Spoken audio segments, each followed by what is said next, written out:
So first thing, that all samples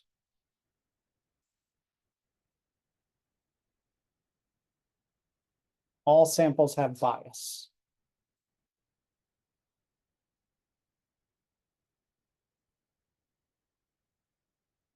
Randomness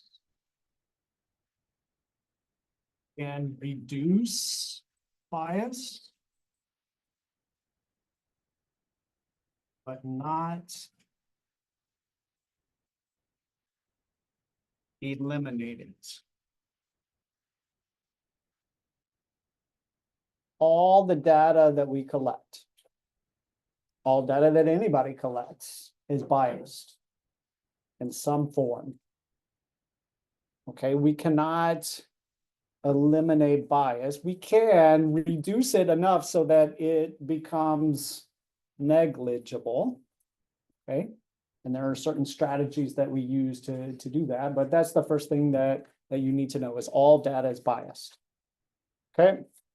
For example, we're going to talk about the judgmental sample just briefly.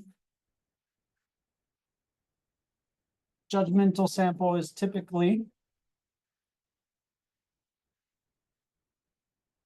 too high. So for example, let's go back to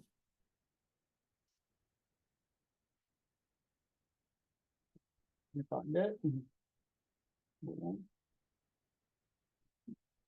Okay, if our mean of the length of the jelly blowers was 19.4, what's the center of our judgmental sample? Roughly 24, 25, something like that. Did we do a good job of estimating the mean?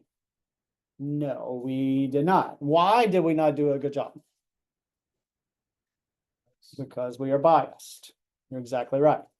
Okay, all data is biased. However, randomness can help to reduce bias. So look at the SRS. The actual mean was 19.4, and where's the center of our distribution? Around 19 or 20. However, does that mean each of the samples that we took were there at 19 or 20? Well, no, right? Because we have some here at 13, one here at 30. However, if we look at the center of our distribution, then it should be centered approximately about what the actual mean was. Okay, does that make sense? All right, so let me go back here. An SRS.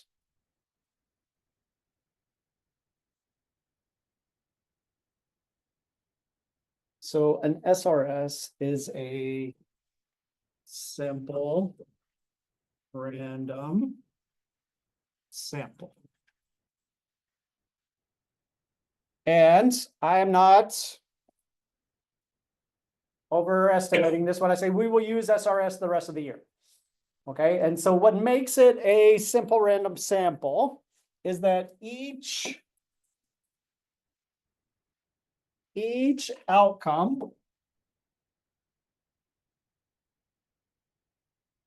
is as equally likely to be chosen.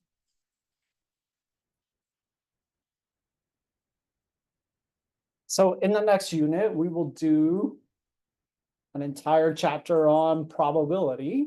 Okay, but for now, let's think about this.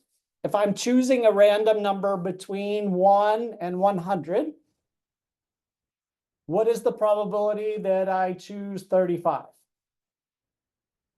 It's 1 out of 100. What's the probability that I choose 75? It's the same. It's 1 out of 100. What's the probability that I choose any number? It's 1%, right? Therefore, that makes it a simple random sample. is that each outcome is equally likely. However, in the stratified, look at your stratified jelly blubbers there. In the first stratum, how many total jelly blubbers were there? 19, I believe. I'm trying to remember. Okay.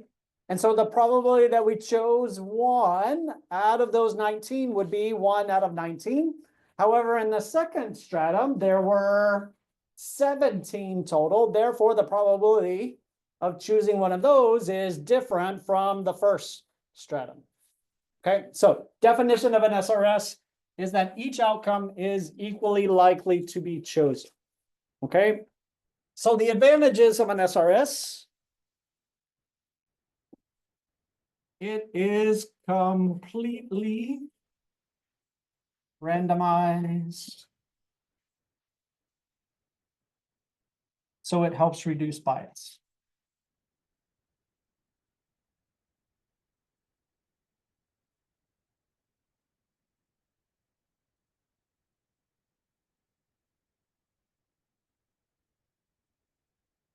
And I'm going to say the result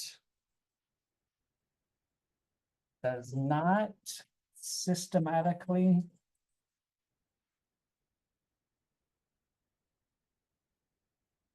favor a certain outcome.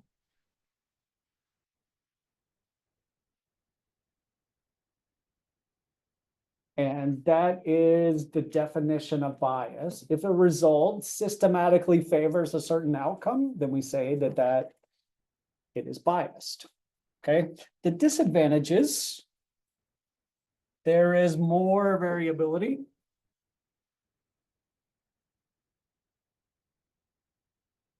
Look at the dot plot that we did for the SRS on the jelly blubbers compared to the stratified example dot plot. And there's much more variability in the SRS. And another possible disadvantage, you need a sampling frame, which we will talk about in just a second. Okay, so stratified, we group according to similar characteristics.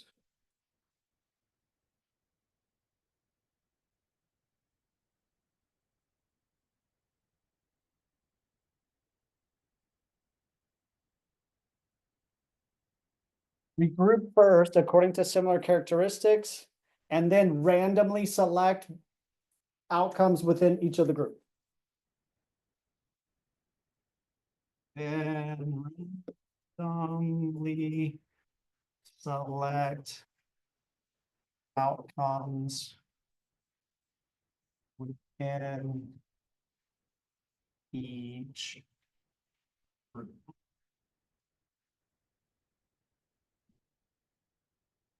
Or the group are called strata. And so the advantages of this, it reduces bias. And there is less variability.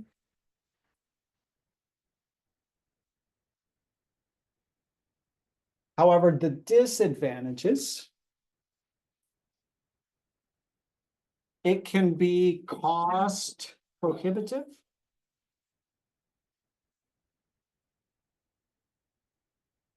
And sometimes difficult to group.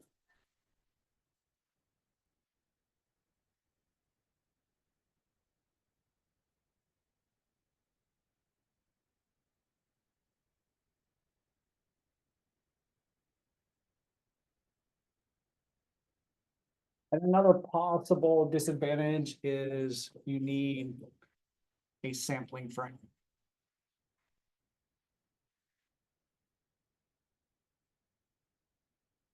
So I used this example last time, but let me go back over it. Let's say that I would like to know something about the population of students at McKinney High School. Let's say I want to know the average number of hours of sleep that a student got at McKinney High School. Well, I could try and ask everybody, right? But what are the problems with that? You're gonna have to ask 3,000 people. I'm gonna have to find 3,000 people and ask them. And I'm also assuming that they are going to tell me the truth for whatever reason, right? So there's a lot of difficulty involved in that. Okay, so what we want to do when we sample is to take a portion of the population that is representative of the entire population. So I might choose 100 students from McKinney High School and ask those 100 students. And so if I list all 3,000 students from 1 to 3,000 and I randomly select 100 of them, that would be a simple random sample. However, is it possible that out of those 100 people, I select 100 students and I get no juniors, for example? Sure, it's theoretically and mathematically possible. It is not very likely at all. Later, right? We will learn how to calculate those probabilities. Right? But if I'm leaving out all of the juniors, then that's not really representative of the entire student body at McKinney High School. So I might do a stratified sample where I divide everybody up according to class, freshman, sophomore, junior, senior, and then I randomly select 25 students from each of those classes. And that way I'm guaranteed to have representation from each of the classes. Okay.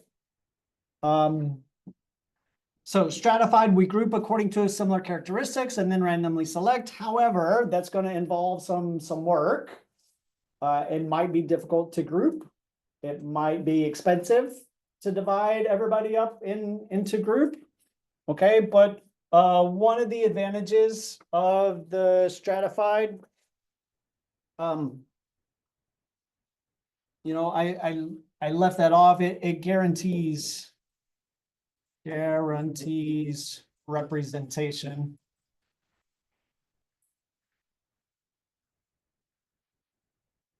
From the groups.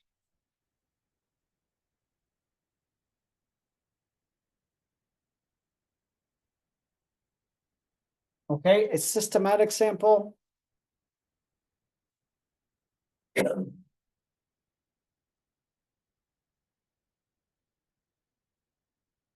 We select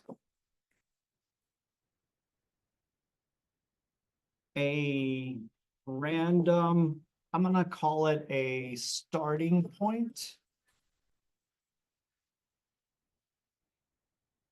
So we select a random starting point. And then add a number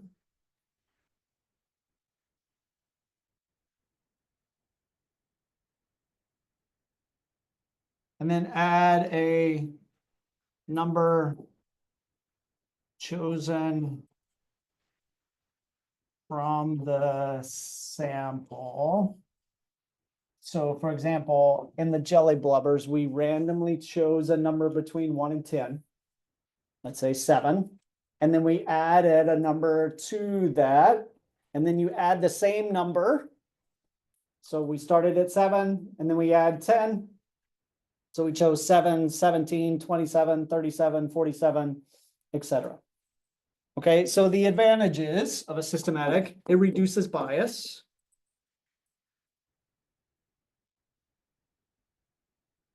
It's easier to collect data.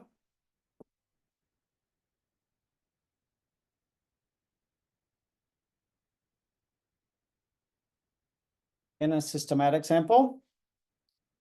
And one advantage could be it does not need a sampling frame. We'll talk about a sampling frame in just a second, but a sampling frame is a list from which we select our sample. Disadvantage, there's more variability.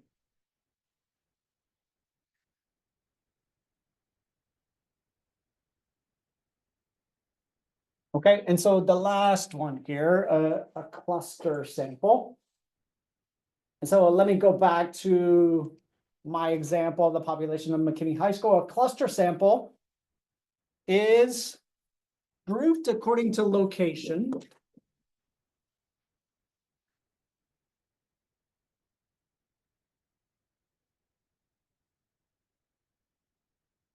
And we randomly select a cluster.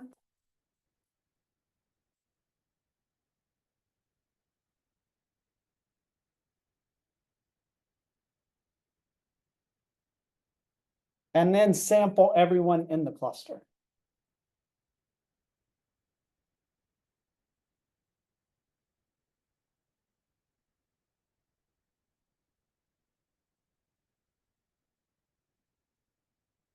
So going back to my example, I might randomly select a classroom at McKinney High School, let's say D110. I randomly select that classroom and then I sample everybody in the classroom. Okay, so what are the advantages of that? Well, it reduces bias. It's easier to collect the data.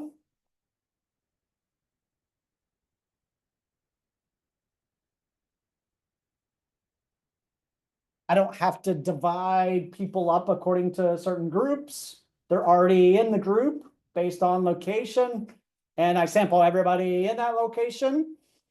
It can be cost effective. However, one of the disadvantages is there is a great deal of variability.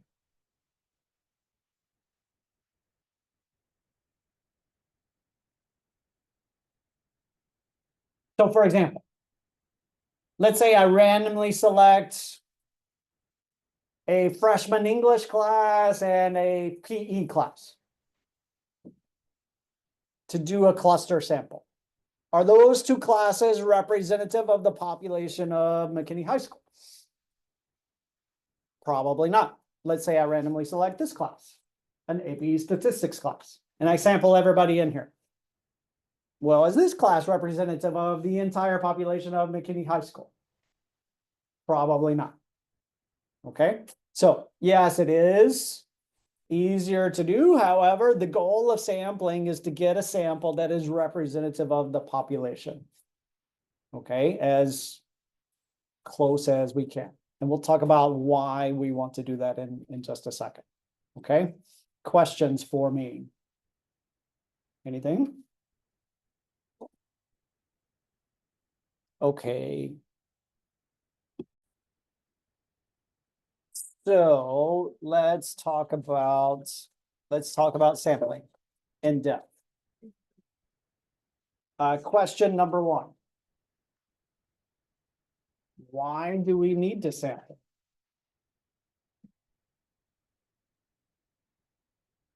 What do you think?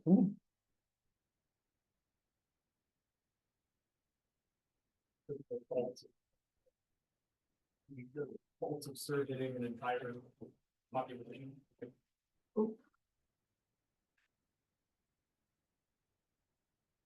We can't ask everyone. Actually, you can try, right? But it's very difficult. The goal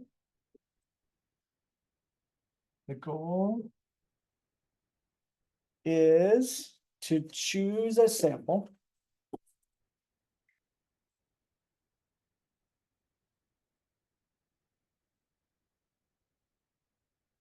that represents the population.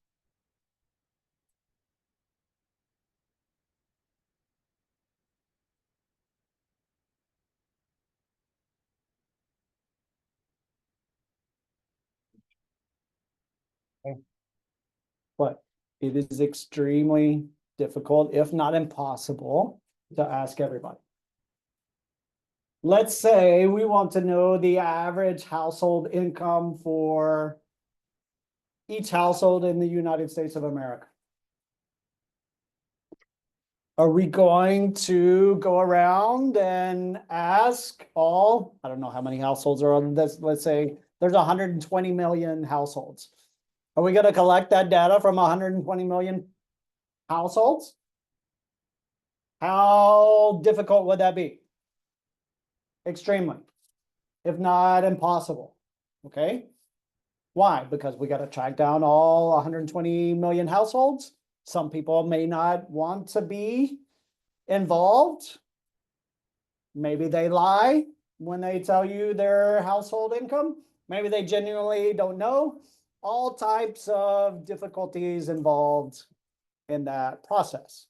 Not to mention the fact that it would be extremely expensive, right, to hire people to do that. So look at this example. Suppose we want to find out what % of young drivers in the US text while driving. Ideally, we would ask them all, but is that realistic? Not really. Okay? Don't answer this question. Don't raise your hand. Because I don't want to know. But let's say I want to find out how often students cheat in high school. And so I ask you a question. Have you ever cheated on a test in high school? Well, maybe, I don't know if you know this, but sometimes teenagers have been known to lie on occasion. Oftentimes adults lie on occasion, right? And we will talk about that, right? But you may not want your stats teacher to know that you have cheated before. And so you're not going to respond to that. Same issue with the young drivers texting, right? Maybe they're not going to reply honestly. So all different kinds of issues associated with sampling. What we want to do is we want to take a sample that will be chosen to represent the entire population of young drivers. So the entire group of individuals that we want information about is called the population. So I've used that term a lot, but it's the group from which we want the information. A blank is a part of the population that we actually examine in order to gather information. That is called the sample. So sampling involves studying a part, that's the sample, in order to gain information about the whole. That is the population. A blank collects data from every individual in the entire population. What's that called?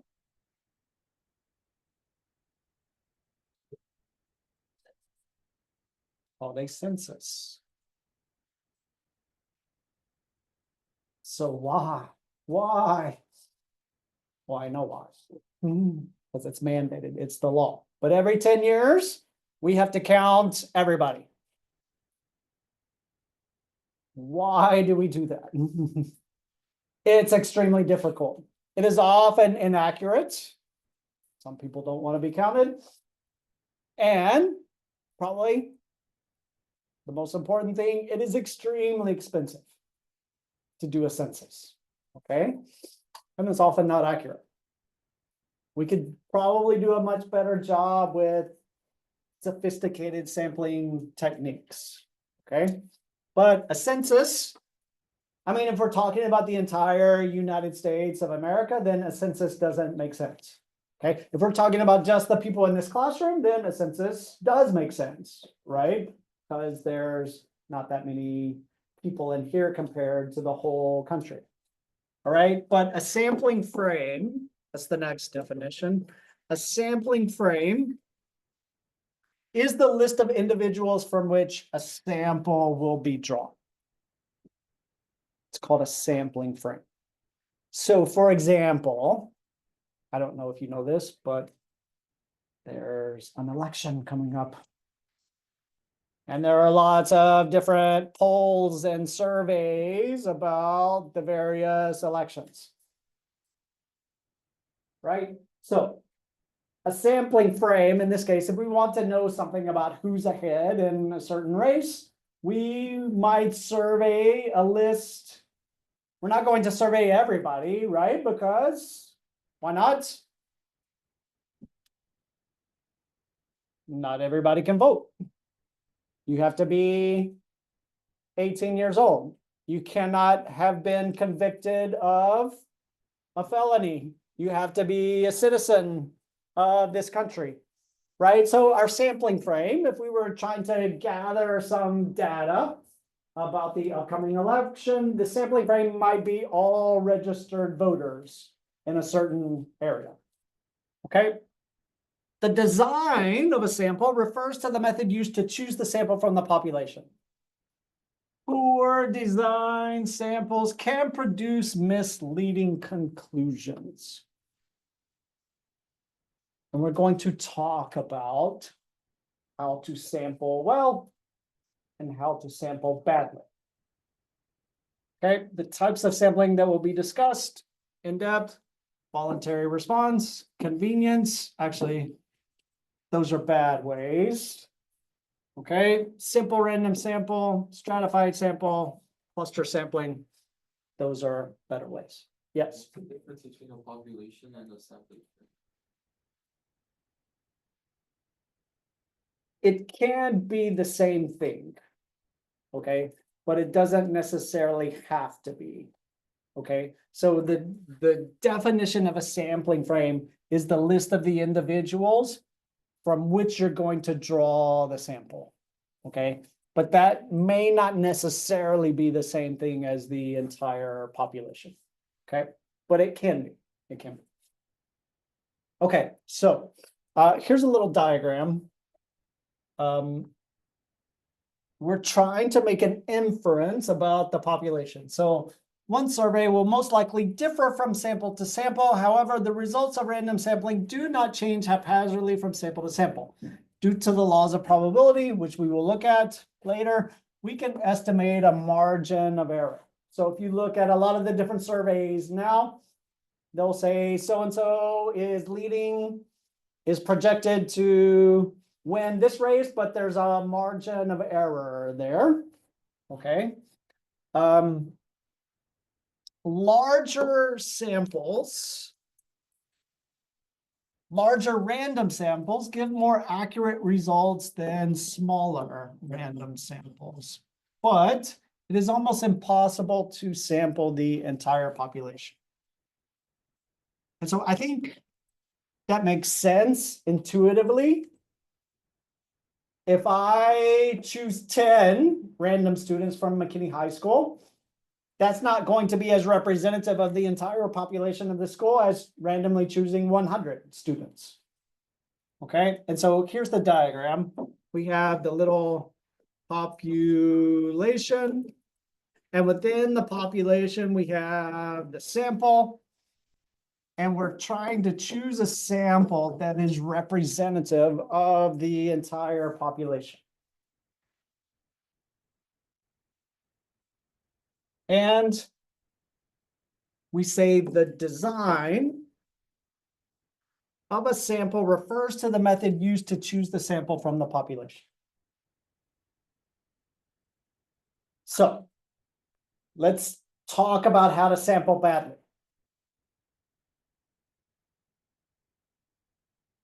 All right, turn the page. And it says, convenience sampling chooses the individuals easiest to reach. And this type of sampling produces unrepresentative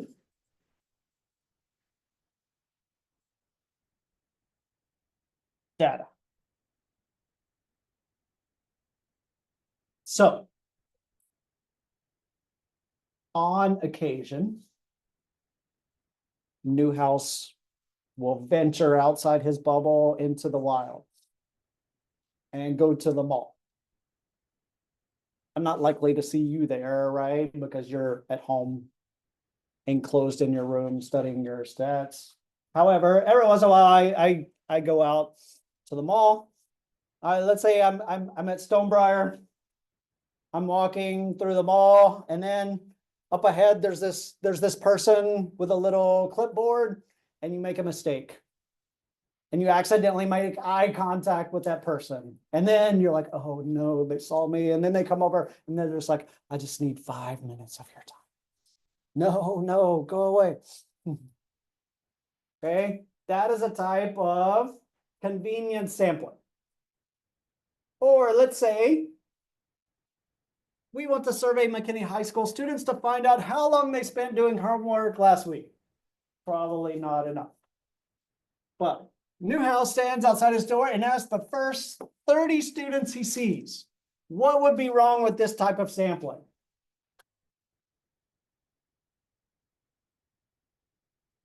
Tell me what's wrong. Okay, it's most likely math students. What else? Students you're asking aren't like evenly distributed throughout the school, so Okay, not very representative. I think what you're saying is it does not represent all students at the high school.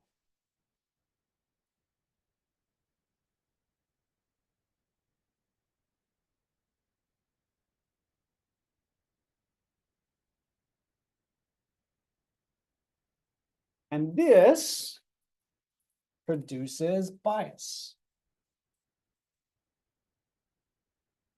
The design of a statistical study shows bias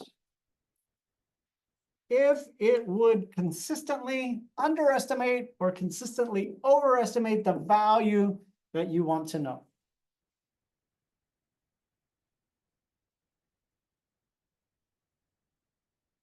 Bias is the result of a bad study design that will consistently miss the truth about the population in the same way. Okay? And if your study is biased, then the data, let me rephrase, because all data is biased, right? But if the design of the study is flawed, then the data is no good.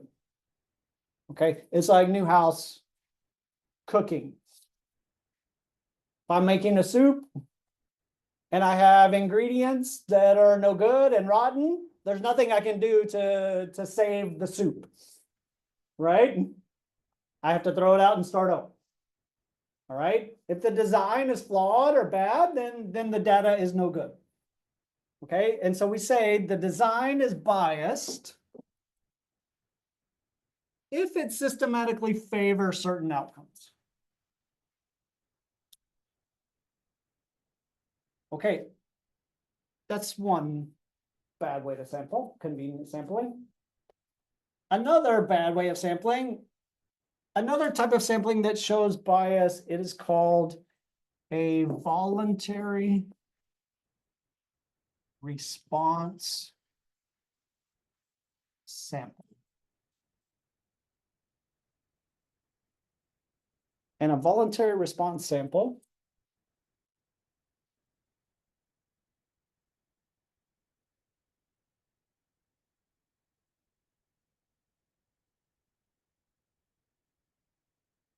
consists of people who choose themselves by responding to a general invitation.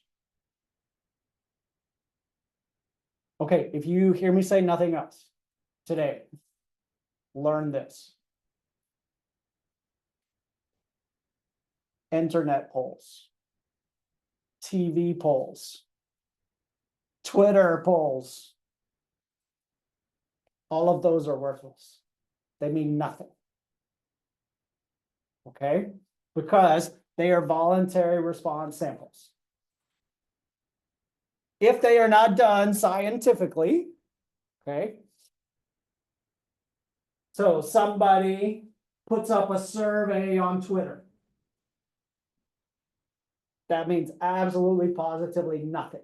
They are meaningless because they are voluntary response samples. And you see this all the time out there in the world. Like I'm listening to the radio, driving home, I hear, well, here are the results from my poll that I put up on social media. And the statistician in me is like, no.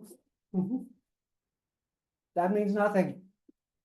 And let me see if I can illustrate that to you. Okay, here's an example. It's a little dated, but it serves our purpose. Former CNN commentator Lou Dobbs doesn't like illegal immigration.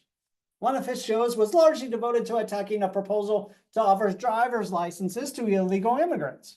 During the show, Mr. Dobbs invited his viewers to go to www.loudobbs.com to vote on the question, would you be more or less likely to vote for a presidential candidate who supports giving driver's licenses to illegal aliens? And the result, 97% of the 7,350 people who voted by the end of the show said less likely.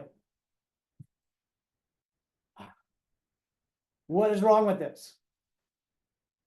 There's a lot of things wrong, all right? But what's one thing that's wrong? How is it biased? He's asking his own audience. Okay, so quick little unscientific survey. How many of you have heard of Lou Dobbs? Raise your hand. No. How many of you in the last month have watched more than 10 minutes of CNN? Okay, a few. How many of you, if you were watching his show, which you would not be, right? You've never heard of him. How many of you would take time to go to his website and respond? Okay. Occasionally, for example, Newhouse will venture out into the wilds and maybe instead of normally, eating his nutritious kale salad, maybe he will venture out to Whataburger or something like that and order a number 4 combo.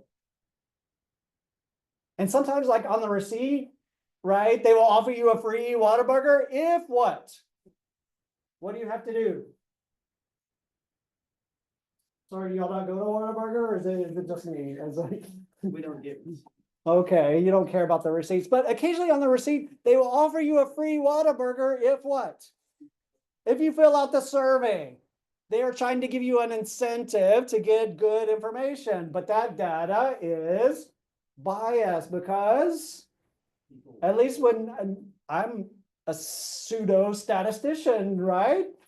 And all I want to do on the survey is click, click, click, click, click, click, click, give me my free Whataburger. I don't care about the data. I'm just giving them information, right? So that I can get a free Whataburger. Okay, that data, it's very difficult sometimes to get good data. Okay, but here, what type of sample did Mr. Dobbs use in his poll? It is called a voluntary response sample. Explain how this sampling method could lead to bias in the poll. Well, only certain people will respond.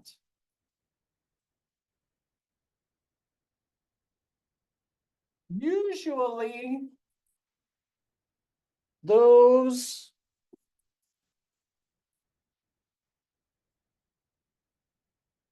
with strong negative feelings or opinions.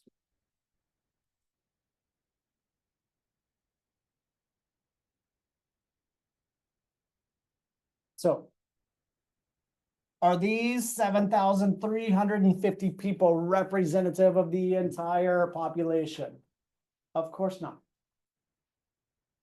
They're probably old people sitting around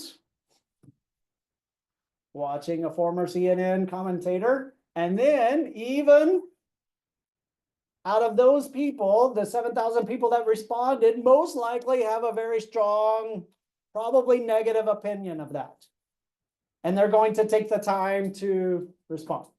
So what I'm saying is, okay, this is what I want you to do this week, is listen, be on the lookout for voluntary response samples out there in the wild, because they're everywhere. And they mean nothing. Okay, they are not scientific at all.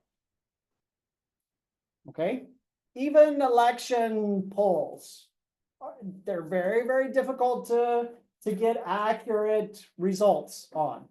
Why? Because a number of reasons. People might be underrepresented. People might not tell the truth. Maybe they don't want to tell you who they are planning to vote for. Okay, maybe they change their minds. A number of different things, okay? But it's really, really hard to sample well. However, the key thing that you need to know, all right, is randomness is important. And that randomness makes the results much more accurate than these other ways, okay? So 2 ways to sample badly. Convenience sampling. I stand outside my door and ask the first 20 people, or like the mall people, voluntary response. The people are choosing themselves to respond. And most of the time, these things are not accurate. I am going to stop